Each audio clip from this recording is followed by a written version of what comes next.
Hi, welcome to another episode of Being the Man. I'm your host, Jay Hicks. Once again, we have as our guest, we have Champ. Champ, say hello. Hello, hello, back again. All right, so something that has been on my mind. So we have covered, those of you who've been following us, multiple topics, stemming from grief to trauma, adapting, evolving, just today's world in general. But something that we have mentioned in all of those episodes that I touched upon, but a lot of that and a lot of those experiences actually come from relationships with our family and friends. And that's what we wanted to talk about today is family and friends, what that means to you, what they may look like to you, or what may come about when it comes to your family and friends. So, Champ, just considering your overall experience, some things we have discussed before, or even right now when you hear family and friends. So, what comes to your mind? So I'll say this: just because somebody is blood kin to you doesn't mean they're family, and just because somebody isn't kin to you by blood doesn't mean that they're not your family. Because I consider you, I consider y'all boys part of my family, dog. Like I think we all are uncles to each other's children, brother-in-laws to each other wives and things like that. It's more of a brotherhood. And Mhm. it took me a while, like learning to deal with family and dealing with all family doesn't have the best intentions for you. Some family hate you, and we all often hear this term, especially in the black community. Oh, you're the black sheep of the family. I'm proud to be the Mhm. black sheep of the family because I don't get down with the mess around. I don't have to deal with the drama that's necessarily told to like that family has to deal with. But everybody still calls me, which is crazy. But when you do have a family and you do find Mhm. your friends are people that you get along with, and y'all have a come and go, but they're just that, friends. But when you got Mhm. friends that are family now, those are your true friends.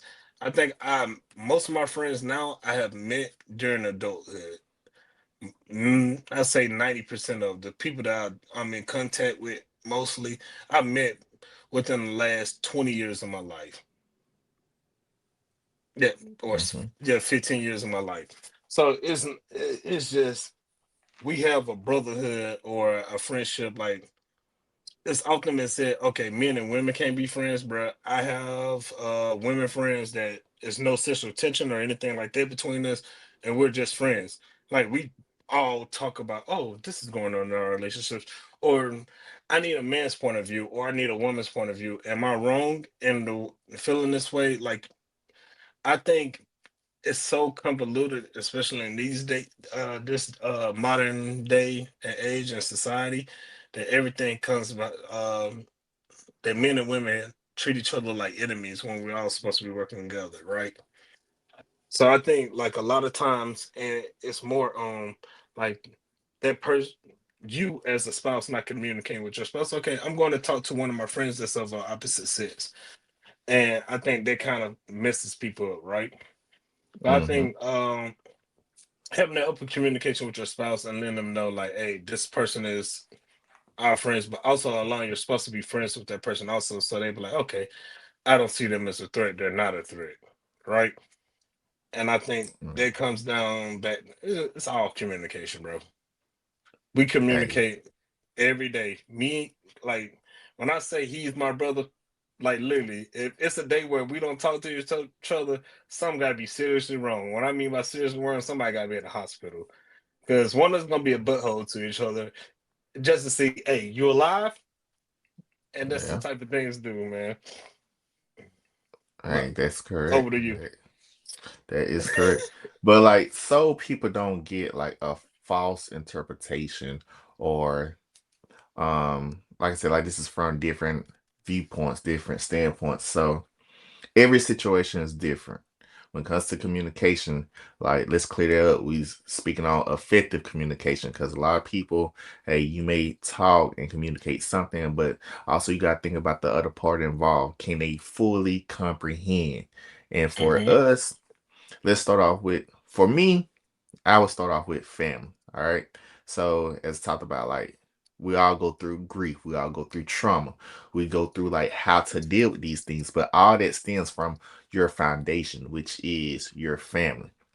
All right. So how you were brought up, the things that you have experienced, your first experiences have always been in family, any type of relationship, before you could think about a spousal relationship or a friendship. It starts off with your family, whether it's with your siblings, whether it's with your cousins, your aunts and uncles. Everything start off there.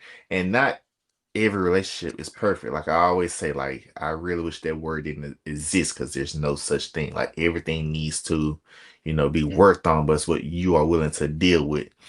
Just because you are blood, the old saying always has been, just because blood is thicker than water, but just because are blood doesn't really make you family.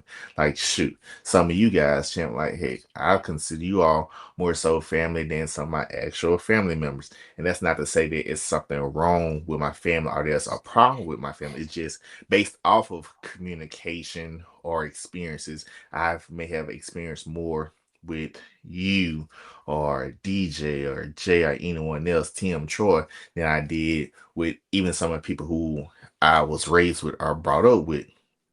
But not only that, even in family and friendship, it presents the opportunity of jealousy to arise, envy, and a lot of times, like you spoke about being the black sheep or in society, in most families, someone has to be willing to break a cycle because, I mean, the harsh reality is some families, like, okay, when it comes to trauma, you're not supposed to speak on your trauma. You're supposed to keep your mouth shut, like, don't shed a tear, like, be a man, be a woman, and just handle that shit, like, to the best of your ability to the point where once you get to adulthood, everything starts falling apart and it's a domino effect.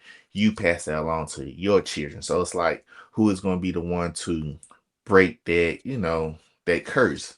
Like, okay, we from the country. Like, let's be honest, ain't nothing to do in the country. That's why so many people probably have like multiple kids by different spouses, whether you're a man or a woman. That's just how it happens or whatever. And that could be well, pretty much that there is a bad thing because I mean, when you're taught the traditional family, like I said, nothing is perfect, but how can you work towards something being close to perfect when you're doing a repeated cycle?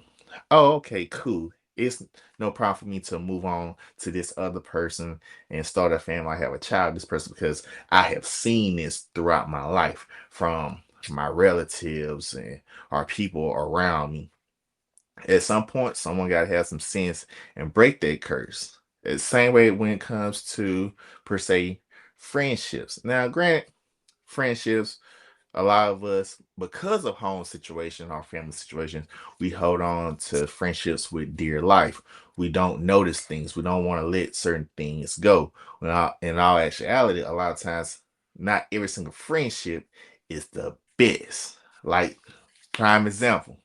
Hey man, you would talk about. I won't say this person's name, and not to make it seem like I'm the best or I'm better than anyone else, but had a situation where I thought a person was truly, my friend, and like I've been there for them, and you know they've been there for me, and even in their time of desperation or their most chaotic situation, to them it involved me, like unrelated, because they were in the blame game, and it jeopardized our friendship because I've never been a selfish person. Like I tell my team and my students, when we think about team, TEAM, I'm thinking about team of me. I'm thinking of you as if you are me. So I'm not going to jeopardize you. I'll put you in a situation that I wouldn't want to be in. And that's how I look at team. But unfortunately, this person didn't see it that way. They saw it as a statement that we have both said to each other over the years that help motivate each other in any given situation. In that situation, turn into jealousy or envy or saying that one was selfish when that wasn't the case, when it was used in the same context as it has always been to motivate. But you also have to consider, depending on what is on a person and that trauma that stems from family, which in that situation it did, it affects all other relationships.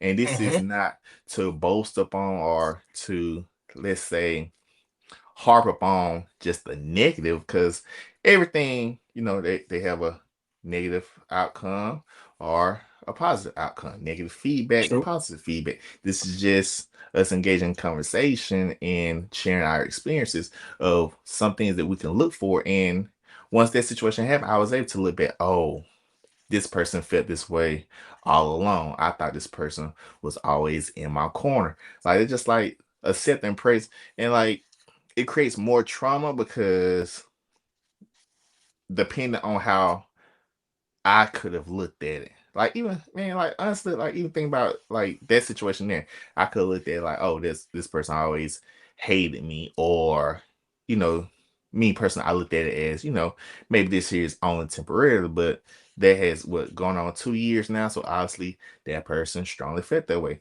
And I don't, wish bad up on anyone. I still pray for this person, because that's who I am. I believe in higher power. I believe in God, and He's gonna make a way for everybody. I see the best in every single person. But if that person doesn't see that, like, I can't harp upon it. Like, that's them and their choices. But even with family, like, your family traumas and situations can determine your outcome. I ain't gonna lie. If I share my story, my life story fully to people, okay, they look at like, okay, Jeremiah puts on this persona like he's always happy. For the most part, I really am. I really am at peace because I know where I come from. I know what I've been through and how I could turn negative about that. I see people every single day whose stories I know, and that's not the case with them. They have turned to that negative side. And like, honestly, if I was to share everything about my life, I'm not supposed to be who I am. Like, let's just be honest. Champ, like, I know your story. You definitely not supposed to be who you are today. No, But that but no. that just goes to show like how we have adapted and evolved as individuals, how we are we have a foundation enough to sit down and have people in our lives, whether it's family or friends, who can keep us grounded and prevent us from, you know, going down that path. And I just want to see that for everybody. And this is not to say, okay, those family members, like, I love all my family. Like, overall, I know people like in their family situations, like, I feel extremely blessed and lucky. And this is not to say like I had the best family in the world. No, every family has their own downfalls. But like, far as even the negative and downfalls, like, I can manage this compared to what others are going through. You know what I'm saying? Yeah, I totally Mm, get it, man. Like, what Killer Mike says, kill your master, right? mhm, I think that has to do a lot of people need to learn how to let some shit go and move on, as we were talking about in a podcast, I think last week, or I mean, yeah, earlier this week or something about yeah, evolving and adapting, moving on. Like as you said, bro, well, my life story, I'm not supposed to be where I'm at right now. right. And bro, me and my mom had great talks. We have great talks now. We just talk crap to each other. But it's all about learning which family members you mess with, learning which friends you can Mhm, mess with. Because just like you mhm, had that one friend in your circle, I had one friend in my circle.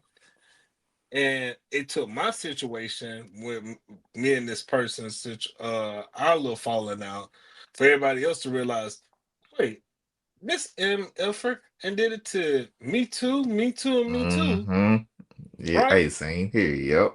Yeah, like you and did all this here, and then you go through your situation and you're boohooing crying. I'm like, bro, you messed up mine's, this dude, and this dude Mhm, out of the group, and you would have did it to the other dude, but his situation was so solid that didn't even affect him. He was like, "Nah, I ain't worried about that, right?" But I think Mhm. that's when you separate friends from brothers and sisters and things like that. As black people, we know, hey, we call our best friends, "Hey, what's up, brother? Hey, sis." That's what y'all say to each other. And when you say that, it's no longer a friendship. Y'all are family. And you create those situations, you create those opportunities for yourself, and you bring positivity to a situation instead of allowing negativity to build and continue to build in a relationship between you and your friends or you and your brothers and sisters and your actual family. You need to go ahead and start cutting people off early.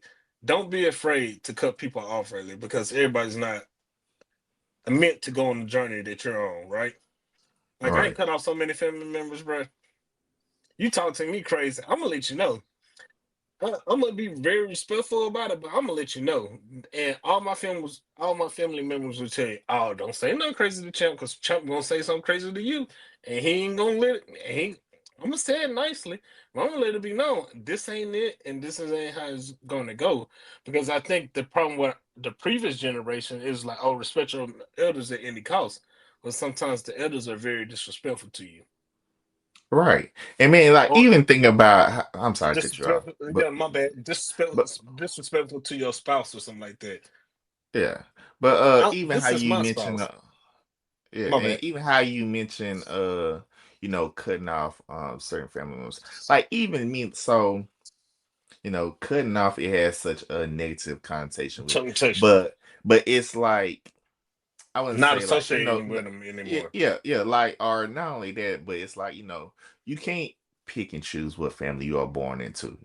Hmm. But also with that in mind, far as like cut off, it's really knowing who you can deal with and how you could deal with a person. Because even a lot of times, like, family members be joking around, like, oh, what's up, big time, or what's up, coach, or And what's up, college student, or whatever. And in all actuality, if it's something that they don't possess, they could secretly be hating on you or jealous of you. Or, hey, such like, I'm praying for you. Well, not everyone prays for the correct things. Like a lot of yeah, people pray for a pray for your downfall. fall. Oh, you hit the nail on the head. And I even about with certain family members, even in regards to that, like I know how to deal with you. Like you messed over me, cool. You my family member. I still love you. But a lot of people don't know about unconditional love as well. But that's another subject, another topic. But in all that's actuality, I envy. know when it comes down to the nitty gritty of who I need, I know who to go to. I know who I can trust. I know who is really there for me, who won't be boastful. Oh, I helped this person do this and that. It ain't about that. If I'm gonna help you, I'm gonna help you. I don't need any praise. Regardless. A simple thank you from you is good enough for me. I don't need you years from now. Oh, I did this for such and such. Or do you remember that time? Like even, return that favor. Like I don't need anyone or myself to be like, hey, like remember I did this for you. You gonna do it for me? Like, no. And so like I just want to clear that up because a lot of people, like I said, like this is us having a conversation and I want to address the positives and negatives of any type of Hmm. situation or connotation. So that's just what that part there was. Yeah, yeah, man. I feel like I feel like that because me, I bought my second house when I was 23, 24. The whole time I'm up here, I'm thinking certain people are happy for me and my family. The whole time it was like, wow, how did he do this? He must be doing something extra. Dude, oh my God. And look, and that's the thing, like even like that envy, man, that jealousy and like that hate, like even if you let people like say for instance, like, okay, like I can come to you like one time and be like, yo, do you mind? Look, did such here happen? Like, I'm in desperate need. Could you just help me with this situation here? And you could possibly like, okay, yeah, sure, do that. And then like that could be the only time that I needed you, and it was like desperate right then because who knows? I could be in the process of, getting a house and everyone knows about closing, you can't purchase nothing or do anything and show up out your account. And then I turn around the very next week or so and have a house as you say or something, and people instantly are definitely, oh well, last week he was in desperate need for this and that, and now he can do this, or no, you only knew some of my situation. I didn't go into full debt, but you as my family member or you as my friend, as you say you are, like I trust that you would help me or whatever while I get through this. Or now, granted, now it's a difference if it was something I didn't repay you on, which I'm gonna repay you or do whatever. But people be so quick to like judge and like analyze, and they show their true feelings for you so quickly, and it just blows up into this outrageous situation. Like, I just don't like that part of life. I just don't get people on. Like, people are Yeah, weird shit to me. bro. Like for me, like dog, it's just you look at those people and be like, who hurt you, Yes. And bro? that's all what it is. Hurt people like to hurt people or talk about people. It's like Mhm. not doing this for clout. Like, life is hard as it is. I'm trying to make this the best experience as possible. And you doing all this extra stuff, like, come on. And then people always wonder why, like bro, in my family, it's several black sheeps. And the family, they be like, "Oh, you don't like me, but you invite me everywhere, right?" Hmm. And it took me a while because when I was drunk, I was like, "Oh yeah, I'll go." To come to figure out the reason you invite me is because you want to see what I'm doing. Oh, I jumped by two charges. He must be selling drugs. Dude, like all the above, bro. Like all the above, like, bro, like people looking at me like, and like I done had family members come to me and ask me, or say another family member came to them like, Jeremiah, like, what is it you do? Like, your truck is customized with all this stuff.